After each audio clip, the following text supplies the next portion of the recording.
कोई वस्तु, कोई भोजन आप बनाकर लेकर गए हो, कोई पकवान आप बनाकर लेकर गए हो, कोई फल लेकर गए हो, यदि शिवलिंग पर वो पकवान, वो मिठाई, वो फल टच हो गया तो वो खाने के योग्य नहीं रहता। वो घर पर लेकर मत आना, मंदिर में ही छोड़कर। यदि भोजन, पकवान, मिठाई, शिवलिंग यहां पर है और भोजन का भोग तुमने इतनी दूर से लगाया है, फल इतनी दूर रखा है, वो शिवलिंग पर टच नहीं करा गया है, तो उस प्रसाद को, उस फल को आप पा सकते हो, उसको खा सकते हो। पर जो शिवलिंग पर टच हो गया, फिर वो केवल नंदी, श्रृंगी, भृंगी, प्रेतों का, भूतों का, आहूतों का भाग होता है। प्रेत, भूत, आहूतों का भाग, वो फिर खाने योग्य नहीं है। हां, यदि नर्मदेश्वर महादेव हैं, नर्मदा जी के जल से कोई शिवलिंग प्रकट हुआ है, नर्मदा जी के जल से, कोई कंकर से, नर्मदा के जल से अगर कोई शिवलिंग प्रकट हुआ है, उस शिवलिंग की स्थापना कहीं पर है या आपके घर में है, तो उसको कुछ भी टच हो जाए वो पा सकते हो, पर बाकी के शिवलिंग को स्पर्श किया हुआ नहीं पा सकते। केवल एक नर्मदेश्वर महादेव नर्मदा के जल से प्रकट हुए। कई लोग पूछते हैं ये सांप है कौन, ये सर्प है कौन, तो उसको बताओ ये भगवान शंकर के गले में जो एक सांप पड़ा हुआ है ये भगवान विष्णु है। और शंकर भगवान के सिर पर जो जटा में सांप दिखता है, वो हाथ में सांप बंधे रहते हैं, वो दो हाथों में, कमर पर, सिर पर, केशों पर जो सांप 5 नजर आते हैं, वो तो बताओ ये शंकर भगवान की 5 लड़कियां हैं, जया, विषहरा, शामली बारी, दो तली और देव। ये 5 लड़कियां भगवान शंकर के इर्द गिर्द घूमती हैं, आस पास भ्रमण करती हैं। सभी ये शिव की बेटियां भगवान शंकर के साथ भ्रमण करती हैं। 5 जया, विषहरा, शामली बारी, दो तली और देव, ये जो 5 पुत्रियां थी शंकर भगवान की, ये वासुकी को दी गई थी महाराज, क्योंकि ये सर्प की योनि में थी, इसलिए ये वासुकी नाग को प्रदान करी गई थी। वासुकी नाग कौन सा? जिसने मंथन कराया। वासुकी नाग कौन सा?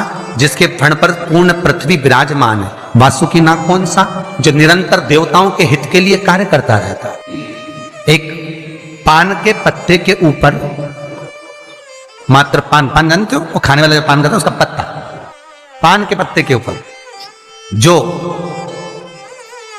चंदन से शंकर के नाम, पार्वती का नाम और ब्रह्माणी सरस्वती का नाम लेकर शिव को समर्पित कर दे महाराज, उसकी भी तिथि बताइए, बड़ी सुंदर है। जब रवि का पुष्य योग पड़े, रवि पुष्य नक्षत्र हो, रवि का पुष्य योग पड़े, उस समय पान के पत्ते पर चंदन से शंकर, पार्वती और सरस्वती का स्मरण कर कर जो शिवलिंग के ऊपर उस पान के पत्ते को चढ़ाकर 5 बेलपत्र, 3 समी पत्र समर्पित कर देते हैं, उस बच्चे से चढ़वा देते हैं, वो बच्चा कभी पढ़ने में कमजोर नहीं होता, विद्या में बढ़ता ही बढ़ता है। पलटकर माँ बाप को देखना ही नहीं पड़ेगा, बच्चे को कभी भी माँ को कहना ही नहीं पड़ेगा कि पढ़ने बैठ, वो खुद पढ़ेगा, रुचि से पढ़ेगा। 5 बेलपत्र, 3 समी पत्र समर्पित कर दें, भगवान शंकर का स्मरण करें और उस बच्चे को प्रणाम करवा कर वापिस लेकर आए। बच्चा विद्या में प्रबल होता है, विद्या प्रखर। भगवान शिव देने वाला है, सरस्वती को स्वर बोधे। शिव महापुराण की कथा, लिंग पुराण की कथा, विष्णु पुराण की कथा, पद्म पुराण की कथा कहती है कि किसी वृक्ष के नीचे, जिन वृक्षों का गुणगान हमारे शास्त्र करते हैं, जिन वृक्षों का गुणगान हमारी पुराणे करती हैं, उन वृक्ष के नीचे अगर एक मंत्र का मनका भी फेरा जाए तो उसका पुण्य हजारों गुना प्राप्त हो जाता है, आप रूप प्राप्त होता है अपने आप जिस पुण्य को करना चाहे। मेरा बहुत निवेदन है महाराज, बहुत प्रयास करा करो, प्रयास करना। अगर हाथ के मनके की माला भी नहीं हो और किसी पीपल के पेड़ के नीचे 15 मिनट बैठने का मौका मिल गया, आंवले के वृक्ष के नीचे 5 मिनट बैठने का मौका मिल गया, किसी आंवले के वृक्ष के नीचे 5 मिनट बैठे हो, ओम नमो नारायण का मंत्र का स्मरण कर लो, ओम नमो भगवते वासुदेवाय का जाप कर लो, बस उसका फल 4 गुना, हजारों गुना प्राप्त हो जाता है।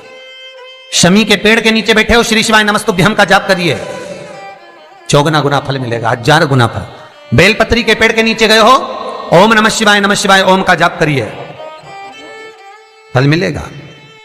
उस फल को हमें पाना है। कई लोग कहते हैं महाराज हम पूजन बहुत करते हैं, हम पाठ करते हैं, हम अर्चना करते हैं, हम व्रत रखते हैं, हम उपासना करते हैं, हम दान करते हैं, हम पुण्य करते हैं, हम सत्कर्म करते हैं, उसके बाद भी दुख क्यों है? हम पूजन तो कर रहे हैं। आपके पेट में दर्द हुआ, मान लो आपके सिर में दर्द हुआ, अब सिर में दर्द हुआ तो आपने गोली तो खाई, एनासिन भी खाई, क्रोसिन भी खाई, डिस्प्रिन भी खाई, कॉम्बिफ्लेम भी खाई, ना जाने कहां की गोलियां खा गए। सिर में दर्द था और 4-5 तरह की गोली खा गए। तुमने जब तो गोली खा ली और गोली खाने के बाद तुम्हें थोड़ा सा असर भी हो गया, पर इतनी गोलियां जो खाई है तो बाद में रिएक्शन तो करेगी, कुछ तकलीफ तो देगी, कुछ गर्मी तो करेगी, बीपी शुगर ऊंचा नीचा कर सकती है, आपने पाई। उसी तरह मंत्र, माला, पाठ, जप, अनुष्ठान फल कब देते हैं और फल कब नहीं देते, ये शिव महापुराण की उमा संहिता कह रही। शिव महापुराण का उमा खंड, पार्वती खंड को अच्छे से पढ़िए तो उसमें बताया है, उसमें वर्णन किया है। हम पाठ करने बैठे, इतनी बड़ी पोथी लेके लोग बैठ जाते हैं, पहले राम रक्षा स्तोत्र पढ़ लिए, फिर ये पढ़ लिए, गीता जी का अध्याय पढ़ लिया, ये पढ़ लिया, ये चालीसा, दुर्गा चालीसा, शिव चालीसा, तांडव, ये मंत्र जप लो, वो मंत्र जप लो, फिर कोई महाराज बता गया वो मंत्र जप लो, फिर कोई महाराज बता गया वो मंत्र जप लो, ये वाला देवता ला के अलमारी में रख लो। इतनी बड़ी पूजन की अलमारी, बस इतनी बड़ी, ज्यादा से ज्यादा होगी तो इतना बड़ा पूजन का घर, कमरा, उसमें इतना सारा देवता। रामेश्वर गई तो उनको ले आई, जगन्नाथ जी गई तो उनको ले आई, द्वारका गई तो उनको ले आई, वृंदावन गई तो उनको ले आई, महाकालेश्वर गई तो उनको ले आई, सारा देवी देवता वहीं बैठा, पितृदेव, ये देव, कुल देवी, शंख देव, घंटी देव, दिया देव, सब उसी में, गणेश जी, शंकर जी, हनुमान जी, राम जी, सब भरा बड़ा। और पूजन करने सुबह से आई, सुबह से इतनी सी शक्कर लाई कटोरी में, इतनी सी शक्कर कटोरी में, भगवान को नहला धुला के कटोरी धर दी। इतनी बड़ी अलमारी में सारा देवता ऐसा कसा कसाया बैठा है, सारा देवता। और तीर्थ करने फिर गई तो गणेश जी शंकर भगवान से बोले पिताजी फिर जा रही है।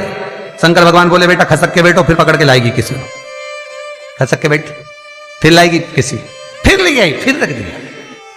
पूजन करने आई, कलश रख दिया, मंदिर में ही ढुल गया, भगवान पूरा गीला हो गया।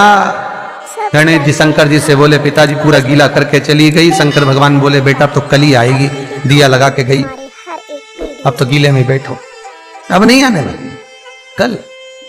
बहुत ध्यान देना साहब, इस कथा को आपके ऊपर लेकर समझाया जा रहा है, क्योंकि शिव महापुराण की कथा कहती है कि आप जो मंत्र जप रहे हो, आप जो माला जप रहे हो, आप जो साधना कर रहे हो, आप जो पाठ कर रहे हो, वो आप पर असर कर रहा है कि नहीं कर रहा, वो आपको समझना है।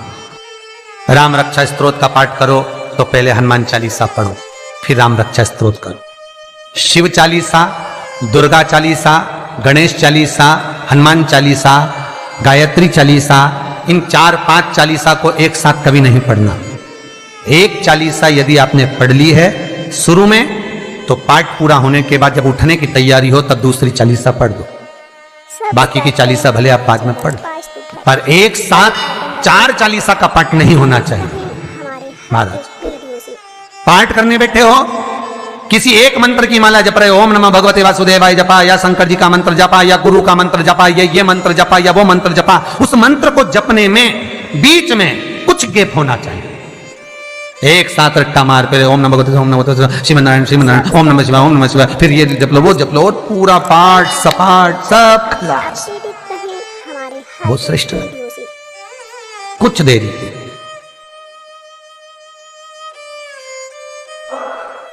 और निवेदन करूंगा, फिर पार्थिव शिवलिंग का निर्माण कर कर जो पूजन करते हैं उनसे निवेदन है, रात्रि भर शंकर का शिवलिंग, पार्थिव शिवलिंग रात भर मत रखिए।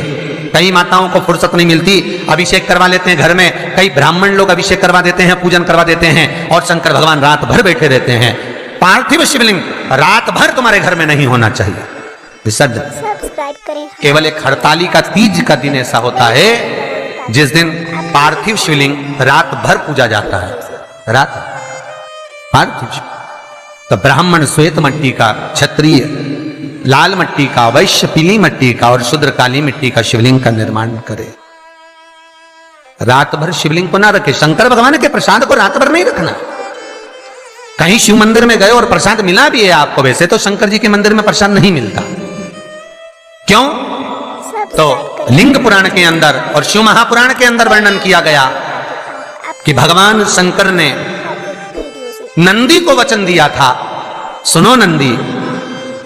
शंकर भगवान से नंदी कहता है हमारा भरण पोषण कैसे हो? शंकर भगवान कहते हैं नंदी, मेरे शिवलिंग पर यदि, कई लोगों को थोड़ा ध्यान दीजिएगा, है बहुत कथा पर बहुत ध्यान देना। शिव महापुराण की कथा है, बार बार ऐसी कथा नहीं मिल सकती आपको। सुनोगे आप अपनी जगह पर, बहुत वक्ता हैं, बहुत प्रेम से बांचते हैं, पर जो कथा रस तत्व से आपको मिल जाए उस श्री शिवाय नमस्तुभ्यं, श्री शिवाय नमस्तुभ्यं, श्री शिवाय नमस्तुभ्यं।